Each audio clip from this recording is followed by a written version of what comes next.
So over here we have a Bosch coffee machine, and I will show you how to reset it to defaults and how to go into the diagnostic menu. So first of all, here's the power switch. Right now the machine is off. Go over here, open the service door, turn it on, wait a couple seconds, press and hold the information button for about 3 or 4 seconds, and you are back to defaults right now. So you need to press over here, select language. I'm going with Polish. Close the door,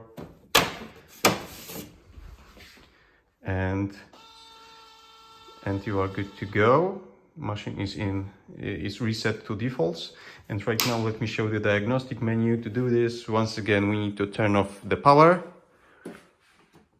open this, turn on power, press and hold, and we have component test, sensor test, statistics, production data, error, memory, and log.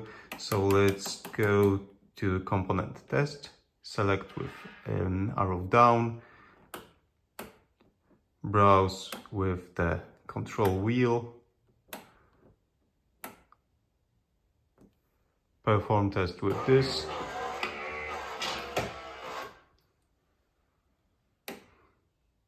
back up. Okay, go back with this one, go to sensor tests, for example, and we can see readouts from various sensors, like this is for the powdered coffee. If you close it, you should see 1. If you open it, you should see 0. What's also a drip tray. If you remove it, you should see signal from the dip tray. Open sensor,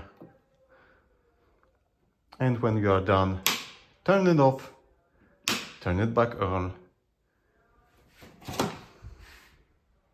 power on.